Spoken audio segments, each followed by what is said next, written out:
Hi everyone, in this video we look at an introduction to functions. So first off, let's define what a function is. A function is a special relation that has only one output for each valid input.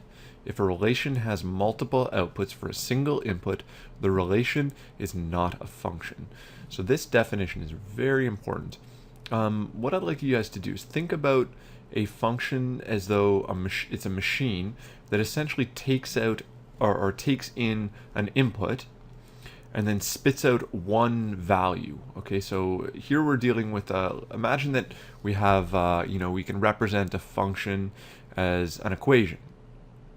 And we have, for instance, the linear equation y is equal to x plus 1. Well, if I plug it in, so let's pretend that y is my function. If I plug in x into this function, I'll get out one value for y. So y is equal to x plus 1 is a function because when I plug in a single value for x, I'll get out a single value for y. Okay, that's really important. Because if our function takes in a single value for x and it spits out two different values for y, that's not considered a function. And we're going to look at what that, we're going to examine what that looks like graphically too. So kind of gave this away because I used the same example in number 1, but it says determine whether or not the following relations are functions and explain. So question number 1 has the relation y is equal to x plus 1. This is a function because for each input value of x, there's only one output value for y. So we'll say this is a function because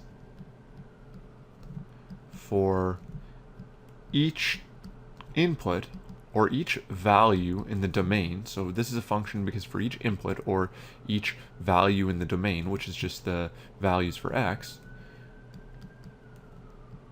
there is only one output. Okay? Next, let's look at example 2. We have the set of ordered pairs 1, 2, 1, 3, 2, 4. So if we look at the domain rather, we have 1, 1, and 2. Now, if we look at the possible values for the range associated with each value in the or each element in the domain, for the element 1 in the domain, there are two output values.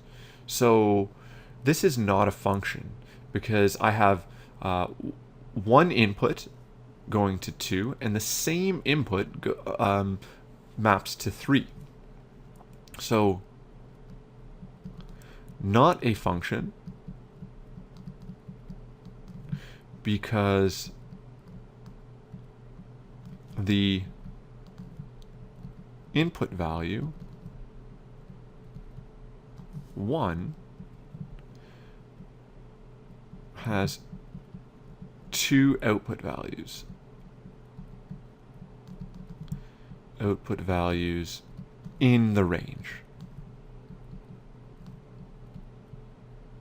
Okay? So this is not a function.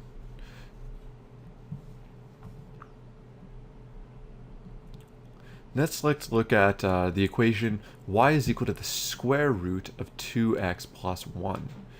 Now, if we think about this, when I input a single value for x, first off, we already looked at the domain of this relation, but let's think about what possible values we can get out for y for a single value of x.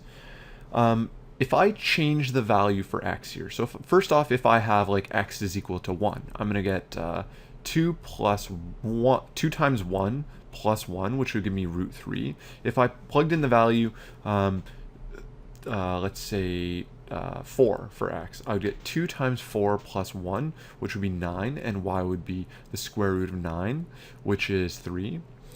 So as I change x, the value underneath this radical changes as well, and when I take the square root of a changing number, the value of the square root of whatever number I take is going to be different from the last value that I plugged in for x. So this is a function because for each input value x, I get a unique output value y. So let's write this is a function because for each input, or for each element in the domain, for each input, there is only one output. Let's just maybe, there's only one output.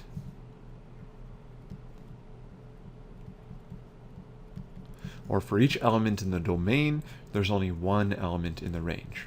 So this is a function. Let's look at number 4. So number 4, we have this just a graph. Okay, so let's think about the elements in the domain and in the range. Now, if you don't remember what the equation of this looks like, this is a circle. The equation of a circle is x squared plus y squared is equal to, oh sorry, this is a circle that's centered about the origin. So anytime you have a circle that's centered about the origin, the equation is just x squared plus y squared is equal to the radius squared. The radius is the distance from the center of the circle to the outside of the circle, which in this case is 3. So it's x squared plus y squared is equal to 3 squared, which is 9. So without even knowing this equation, we can tell whether this is a function or not. Because if I think about the input values, well, for a single value of x, if I look at let's say an input value of 2, when I input the value for 2, I essentially get out 2 values for y. I get a y value here and a y value here. So one input leads to 2 different output values. So this is not a function. Now, a quick way and a universal rule for determining whether a graph, the graph of a relation is a function or not, is just to draw a vertical line. Now, if I draw a vertical line at x is equal to 2, I can see that the vertical line passes through the graph of this relation at 2 different points, this point here and this point here. So that means that for a single input value of x, we get 2 different output values, or there's 2 different values in the range for a single value in the domain. So this is not a function. And I can state this by, this test here is called the vertical line test. Let me write that down. So this is called the vertical line test. And I can say that this is not a function because the graph fails the vertical line test. The vertical line test. So this is not a function because it fails the vertical line test, and that's justification enough to state why this is not a function. So lastly, sometimes we represent relations in terms of mapping diagrams. So this is called a mapping diagram. Essentially, what we have on the left side, in this left figure here, this left oval, is the domain. And this shows us how the domain maps to the range. So if I wanted to write this as a set of ordered pairs, I could write this as 2, 1, 2, 1, 2, 2, 5, 3, and then 8, 7, followed by 11 comma 5, and 14 comma 4, and lastly 14 comma 6. Whoops, 14 comma 6.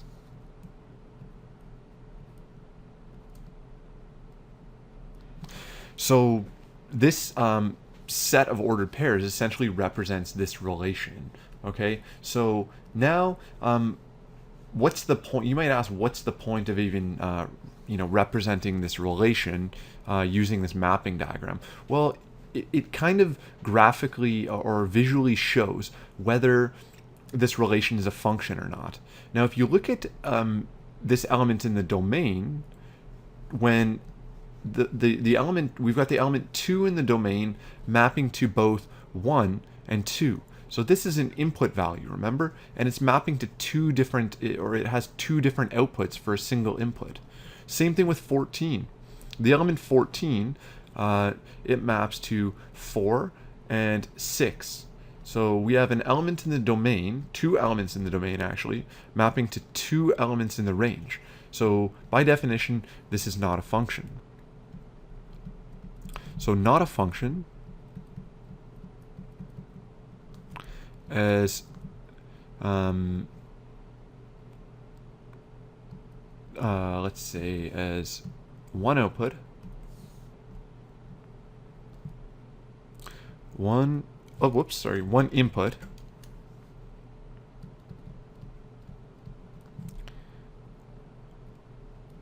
has multiple outputs.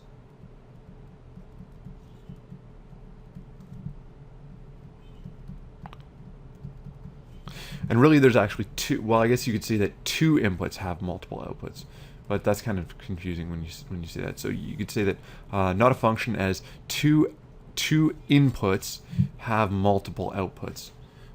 So yeah, maybe we'll correct what I wrote. Two inputs. Let's leave it like that, as one input has multiple outputs. And there's actually multiple single inputs that have multiple outputs, but again, that's just kind of confusing to say. So this is justification enough. As soon as you see one input that has multiple outputs, you can already say that it's not a function.